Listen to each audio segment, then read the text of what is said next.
Hello everyone, welcome to Swai education. तो जैसा कि आप इंतजार कर रहे थे, Madhya Pradesh food safety officer exam को लेकर के ऑनलाइन एप्लीकेशन स्टार्ट हो चुके हैं। तो ऑनलाइन एप्लीकेशन जो स्टार्ट हो रहे थे वो हमारे 28 मार्च हमारी डेट थी। तो 28 मार्च से यहाँ पर एप्लीकेशन स्टार्ट हो गए हैं। तो इस पर्टिकुलर वीडियो में हम यही समझेंगे कि अगर आप इस फॉर्म को फिलअप करना चाहते हो तो यहाँ पर कुछ ऐसी मिस्टेक्स हैं जो जनरली कैंडिडेट करते हैं, वो आपको नहीं करनी है। वीडियो ध्यान से देखना आप। और हम इसमें सबसे इंपॉर्टेंट बात ये करेंगे, जो इंपॉर्टेंट डॉक्यूमेंट्स आपको जरूरत होते हैं वो आपको सबसे पहले अरेंज करके रख लेना है। उनका साइज रेजोल्यूशन वो प्रॉपर मैनर में आपको करके रख लेना है। उसके बाद ही आपको फॉर्म फिलअप करना स्टार्ट करना है, क्योंकि क्या होता है, अगर आप कोई भी मिस्टेक करोगे बाद में आप उसमें चेंजेस नहीं कर पाओगे। ठीक है, तो इस बात को आपको ध्यान रखना। तो चलिए वीडियो में हम स्टेप बाय स्टेप देखते हैं कि कैसे आपको फॉर्म फिलअप करना है।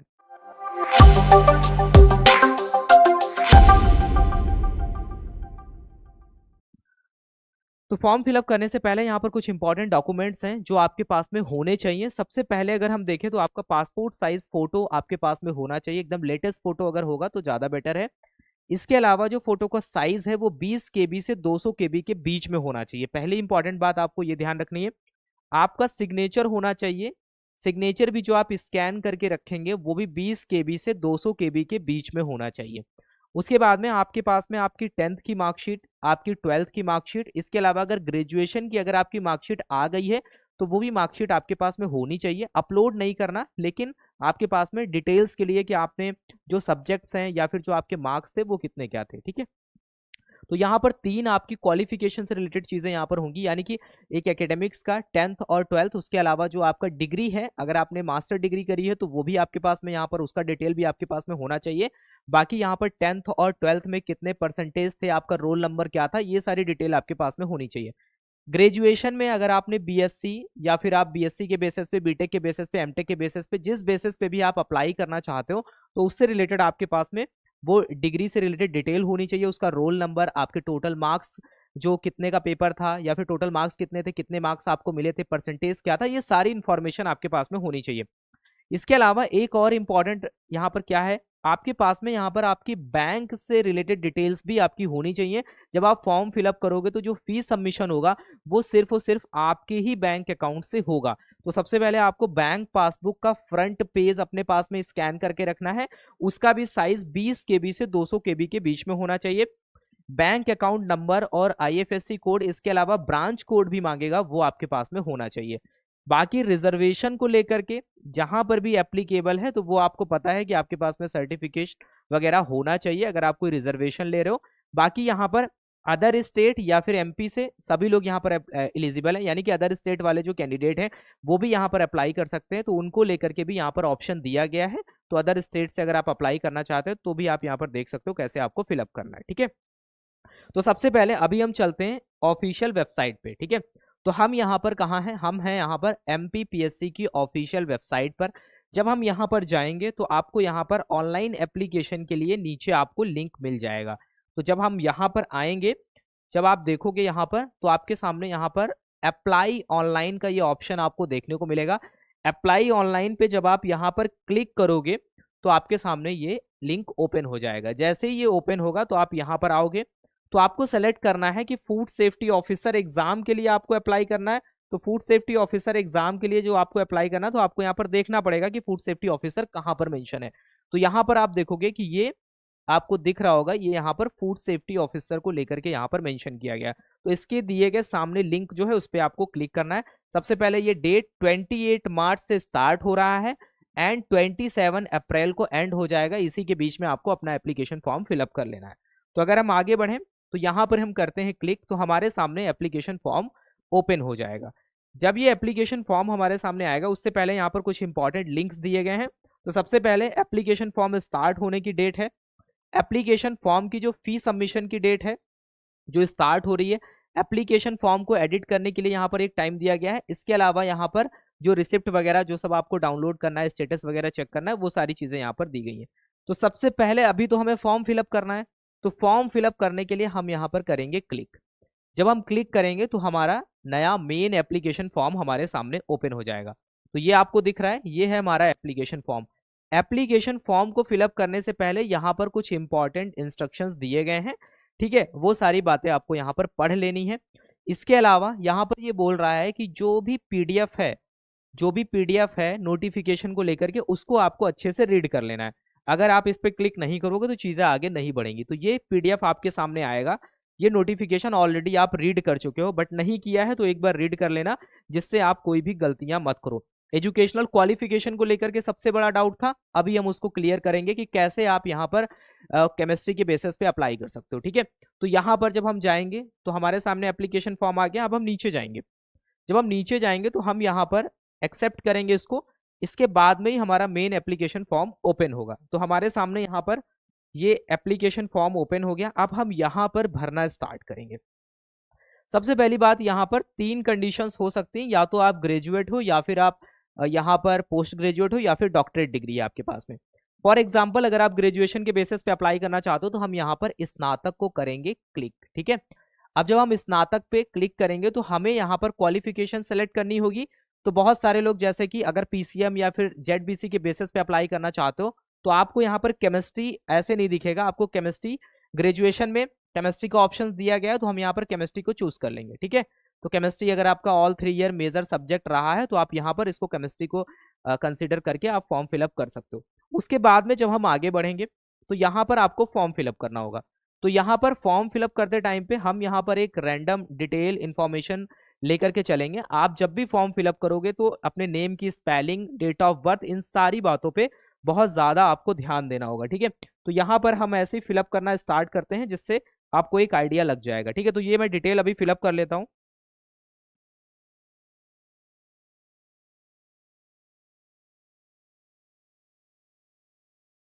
देखो यहाँ पर मैंने डिटेल फिलअप कर दिया है। आपको फर्स्ट नेम फिलअप करना है, मिडिल नेम अगर है तो आपको फिलअप करना है, अदरवाइज छोड़ देना है। आपको यहाँ पर लास्ट नेम सरनेम फिलअप करना है। उसके बाद में आपको यहाँ पर मेल फीमेल में सेलेक्ट करना है। उसके बाद में आपको यहाँ पर अपनी डेट ऑफ बर्थ फिलअप करनी है। तो आपकी एज जो है वो कैलकुलेट होकर के यहाँ पर आ जाएगी 1 जनवरी 2025 के अकॉर्डिंग। ठीक है, उसके बाद में फिर हम आगे बढ़ेंगे। जब हम आगे बढ़ेंगे तो यहाँ पर सबसे इंपॉर्टेंट बात आपको ये ध्यान देनी है कि अगर आप मध्य प्रदेश से हो तो आपको यहाँ पर यस करना है। उसके बाद में आपको नो कर देना है। जब आप नो कर दोगे तो आपका यहाँ पर अनरिजर्व कैटेगरी का ही ऑप्शन आ जाएगा ऑटोमेटिकली, क्योंकि आप अदर स्टेट से केवल अनरिजर्व सीट के लिए अप्लाई कर सकते हो। अगर आप यहाँ पर यस करते हो तो उसके अकॉर्डिंग आपको डिटेल फिलअप करनी होगी, तो हम यहाँ पर नो कर देते हैं। ठीक है, उसके बाद में हम आगे बढ़ेंगे। जब हम आगे बढ़ेंगे तो यहाँ पर आगे जाएंगे तो आपसे यहाँ पर आपका यहाँ पर स्टेटस पूछेगा कि आप मैरिड हो या फिर अनमैरिड हो। तो यहाँ पर आपको सिंपली अपने अकॉर्डिंग यस या नो कर लेना है। तो उसके हिसाब से यहाँ पर आपको डिटेल फिलअप करनी है। फिर हम आगे जाएंगे। ये पर्सनल डिटेल्स जो भी हैं वो आप अपने अकॉर्डिंग फिलअप करोगे, जो भी सबके सबके अकॉर्डिंग यहाँ पर अलग हो सकता है। फिर यहाँ पर अगर आप यहाँ पर फिजिकली हैंडीकैप या फिर ये सब चीजें हैं तो आप यहाँ पर यस करोगे। उसके अकॉर्डिंग आप परसेंटेज वाइज यहाँ पर बताओगे, सर्टिफिकेट वगैरह का डिटेल वगैरह आपको देना होगा। फिर हम यहाँ पर आगे जाएंगे। फिर यहाँ पर अन्य विवरण में कुछ और हमसे इंफॉर्मेशन मांगी जा रही है। क्या अभ्यर्थी कभी सेवा से पृथक करने के दंड से दंडित किया गया है, तो हम इसको भी नो कर देते हैं। उसके बाद में क्या अभ्यर्थी आयोग की किसी परीक्षा अथवा चयन की विवर्जित अवधि में है, तो इसको भी हम यहाँ पर नो कर देते हैं इन सभी चीजों को। और उसके बाद में क्या अभ्यर्थी के विरुद्ध कोई आपराधिक प्रकरण लंबित है, तो ये सब हम ऑप्शंस को नो कर देते हैं। ठीक है, उसके बाद में आगे जाएंगे तो आपसे यहाँ पे एक्स सर्विस मैन का डिटेल मांगेगा, क्योंकि उसको लेकर के भी यहाँ पर रिजर्वेशन है। तो हम यहाँ पर क्या करेंगे, अगर भूतपूर्व सैनिक है तो यस करेंगे, अदरवाइज हम यहाँ पर नो करेंगे। ठीक है, उसके बाद में हम यहाँ पर बढ़ते हैं आगे। जब हम आगे बढ़ेंगे तो आयु सीमा में प्रोत्साहन स्वरूप हेतु छूट का विवरण, ये सारी चीजें तो हम यहाँ पर भी नो कर देते हैं। ऐसा हमारे पास में कुछ भी नहीं है स्पोर्ट्स को लेकर के। ठीक है, अब हम जब आगे बढ़ेंगे तो यहाँ पर हमारे सामने एजुकेशनल क्वालिफिकेशन के बारे में पूछेगा। तो यहाँ पर हाई स्कूल है, इंटरमीडिएट है और स्नातक है। ठीक है, अब बहुत सारे लोग जो जिनका पोस्ट ग्रेजुएशन है, ग्रेजुएशन नहीं है दिए हुए सब्जेक्ट्स में, तो आप पोस्ट ग्रेजुएशन के बेसिस पे अप्लाई करोगे, कोई भी प्रॉब्लम वहां पर नहीं होगी। और उसी के अकॉर्डिंग आगे के ऑप्शंस आपके ओपन होंगे एजुकेशनल क्वालिफिकेशन में। तो सबसे पहले ही आपसे वो पूछ ले रहा था, सबसे पहले ही आपसे पूछ लिया था कि आप डॉक्टरेट के अकॉर्डिंग अप्लाई करोगे, स्नातकोत्तर यानी कि मास्टर्स, या फिर डॉक्टरेट, किसके बेसिस पे आप अप्लाई करना चाहते हो। तो जब हम आगे जाएंगे तो यहाँ पर भी हमें डिटेल फिलअप करनी होगी। तो इस डिटेल को हम थोड़ा सा फिलअप कर लेते हैं। सबसे पहले यहाँ पर क्या करना है, आपने हाई स्कूल में यहाँ पर उत्तीर्ण परीक्षा का नाम, वो सब चीजें आपको देनी है। उसके बाद में यहाँ पर आपको सब्जेक्ट मेंशन करने हैं। ग्रेजुएशन में जो बेसिक सब्जेक्ट थे वो आपको लिखने हैं, ऐसे ही आपके हाई स्कूल और इंटर के सब्जेक्ट्स लिखने हैं। आपको यहाँ पर टोटल मार्क्स लिखने हैं, कितने उसके अलावा कितने मार्क्स आपको मिले थे, ठीक है। परसेंटेज आपका ऑटोमेटिकली कैलकुलेट हो जाएगा, ठीक है। उसके बाद में यहाँ पर डिविजन्स वगैरह सेलेक्ट करना है, बोर्ड, संस्थान, ये सारी बेसिक इंफॉर्मेशन फिलअप कर देनी है। इसको अभी हम फिलअप कर लेते हैं, फिर हम आगे बढ़ते हैं।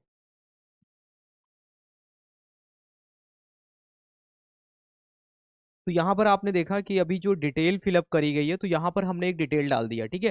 हाई स्कूल के हमने मार्क्स डाल दिए, हमने यहाँ पर बोर्ड डाल दिया, फिर हमने यहाँ पर ग्रेजुएशन से रिलेटेड डाल दिया, मार्क्स डाल दिए, सारा डाल दिया, पासिंग ईयर हमने डाल दिया, और हमने यहाँ पर रोल नंबर डाल दिया। ये सारी इंफॉर्मेशन आपको एकदम करेक्ट फिलअप करना है, ठीक है। हम यहाँ पर खाली फॉर्म फिलअप करते टाइम पे आपको दिखा रहे हैं, लेकिन आपको सारी इंफॉर्मेशन अपने डॉक्यूमेंट्स के अकॉर्डिंग ऑथेंटिक आपकी इंफॉर्मेशन होनी चाहिए, ठीक है। तो ये सारी चीजें, जैसे कि बीएससी हमने सेलेक्ट किया, ऊपर केमिस्ट्री चूज किया था, तो यहाँ पर केमिस्ट्री ऑप्शन आ गया, हमने इसको किया, यहाँ पर 3000 और ये हमने रैंडमली मार्क्स डाल दिए, ये यहाँ पर डिटेल फिलअप हो गई। अब जब हम आगे बढ़ेंगे तो यहाँ पर पूछ रहा है परीक्षा शहर का विवरण, तो आप यहाँ पर अपनी चॉइस फिलअप कर सकते हो। जैसे सबसे पहले यहाँ पर आपसे पूछ रहा है, तो हमने यहाँ पर भोपाल दे दिया प्रथम शहर। द्वितीय शहर हमने यहाँ पर क्या दे दिया, इंदौर दे दिया। इंदौर के बाद में फिर हमने यहाँ पर क्या दे दिया, जबलपुर दे दिया। इसके अलावा हम कोई और ऑप्शन भी सिलेक्ट कर सकते हैं, जैसे कि ग्वालियर। तो ये आपको चॉइसेस फिलअप करनी है, पहली चॉइस आपकी क्या है, दूसरी क्या है। यहाँ पर 4 ऑप्शन आपसे मांगे गए हैं, जो कि आपको देने ही देने हैं, ठीक है। उसके बाद में सेवा का विवरण और ये सब चीजें जो हैं, जी आप इनको नहीं फिलअप करना है। जो भी आपने पहले अगर वहां पर कुछ एक्सपीरियंस या फिर कुछ ऐसा डाला हुआ है, तो आपको यहाँ पर देना है, अदरवाइज नहीं देना है। फिर यहाँ पर आता है बैंक डिटेल। यहाँ पर बोल रहा है अभ्यर्थी केवल स्वयं के बैंक खाते का विवरण ही देवे, किसी अन्य के खाते में भुगतान संभव नहीं होगा। तो सबसे इंपॉर्टेंट बात आपको ये पता होनी चाहिए कि यहाँ पर आपकी बैंक डिटेल होना चाहिए। तो अगर आपका खाता एक्टिव नहीं है, तो ये सब आप ध्यान दे करके करा लो, उसके बाद में ही आप फॉर्म फिलअप करना। तो बैंक का नाम, यहाँ पर ये सब डिटेल हम थोड़ा बहुत फिलअप कर देते हैं, उसके बाद में हम आगे बढ़ते हैं, जिससे हम आपको फॉर्म फिलअप करके दिखा दें, आपको कोई प्रॉब्लम ना हो, ठीक है। तो यहाँ पर सबसे पहले हम कुछ बैंक का डिटेल वगैरह ले लेते हैं। तो कुछ डिटेल यहाँ पर आपको लगभग सारी डिटेल सही डालनी होगी जब आप फॉर्म फिलअप करोगे, अदरवाइज आपका फॉर्म रिजेक्ट हो जाएगा, ठीक है। तो यहाँ पर आपने देखा जो बैंक की डिटेल देनी थी वो हमने यहाँ पर दे दिया, सारी इन्फॉर्मेशन आपको करेक्ट फिलअप करना है। फिर कह रहा है कि जो आपने बैंक का डिटेल दिया है उसको वेरीफाई करने के लिए आपसे ये कहेगा कि यहाँ पर आपको एक फाइल अटैच करनी है, ठीक है, जिससे यहाँ पर ये सारी चीजों को वेरीफाई किया जा सके। तो हमें फाइल अटैच करना है, तो पहले से ही आप इन सारी चीजों को वहां पर कलेक्ट कर लोगे, ठीक है, अदरवाइज आपको यहाँ पर प्रॉब्लम हो सकती है, ठीक है। तो यहाँ पर हम उस फाइल को अटैच कर देंगे। उसके बाद में जब हम आगे बढ़ेंगे, तो यहाँ पर आपसे आपका एड्रेस वगैरह मांगेगा, ठीक है, वर्तमान राज्य और ये सब चीजें मांगेगा, तो इसको आपको फिलअप कर देना है।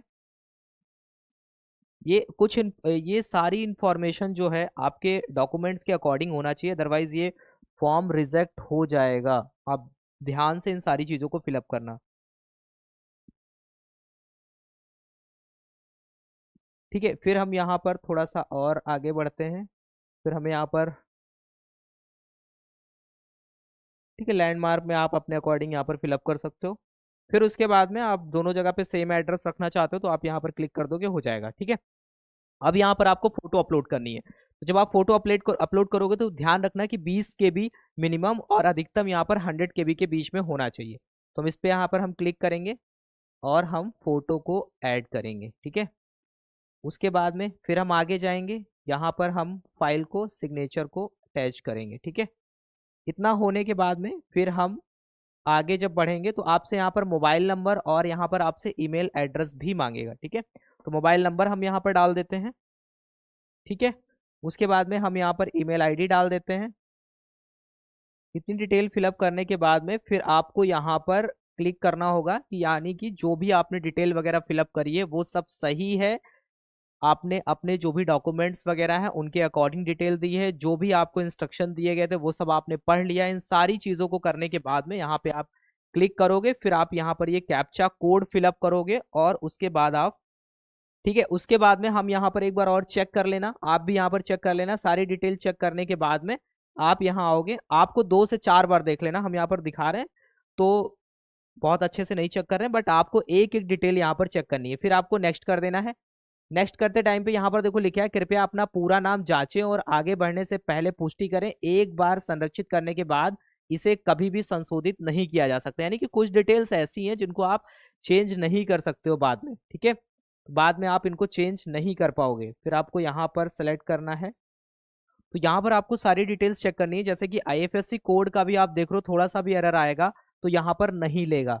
तो हमें ये सारी चीजें एक बार और चेक करना होगा। तो हमें कुछ इन्फॉर्मेशन ऐसी है जिनको आप जब तक नहीं डालोगे तब तक आपका फॉर्म फिलअप नहीं होगा। तो एक बार हमने आईएफएससी कोड को सही किया, उसके बाद हम दोबारा से क्लिक करते हैं, फिर हम देखते हैं इसके बाद तो कोई अभी जो इमेज हमने लगाया था पासबुक को लेकर के वो अभी यहाँ पर रिमूव हो गया है। तो हम दोबारा से उसको यहाँ पर लगाएंगे, ठीक है, दोबारा से हम उसको यहाँ पर लगाएंगे और फिर से हम जा करके यहाँ पर सबमिट करेंगे, ठीक है। इस बार हमने किया, तो जो भी अगर एरर आपके में आएगा तो यहाँ पर अब देखो सिग्नेचर है वो शायद रिमूव हो गया है, फिर हम यहाँ पर नहीं टाइप किया था तो हमने यहाँ पर क्लिक कर दिया। तो आपके फॉर्म में भी ऐसे कुछ दिक्कतें आएंगी, तो परेशान नहीं होना। अब आपको यहाँ पर क्लिक करना है, जब आप क्लिक करोगे तो आप सबमिट करना चाह रहे हो, अभी आपके सामने ये ऑप्शन आ गया, तब हम क्लिक करेंगे। अब ये कह रहा है कि ये सारी डिटेल्स वगैरह हैं आपके सामने जो आपने फिलअप करी, एक बार देख लो। ओके कर देते हैं हम। जब हमने ओके किया तो यहाँ से जो फॉर्म है, ठीक है, यहाँ से जो फॉर्म है सबमिट हो रहा है। अगर कुछ इशू आएगा तो अभी भी वो सबमिट नहीं होगा। बट आपने देखा कि जो भी डिटेल्स वगैरह है जब तक आपकी सही नहीं होंगी, यानी कि अगर आप हाई स्कूल और या फिर 12th का जो भी डेटा आप दे रहे हो, रोल नंबर्स वगैरह आप दे रहे हो, आप देखो यहाँ पर अगर हमने आईएफएससी कोड गलत डाला था तो भी फॉर्म फिलअप नहीं हुआ था। तो ऐसे ही आपको यहाँ पर फॉर्म जो है वो फिलअप करना है। ये सारी डिटेल वगैरह आपको प्रॉपर एक्यूरेट मैनर में फिलअप करनी है।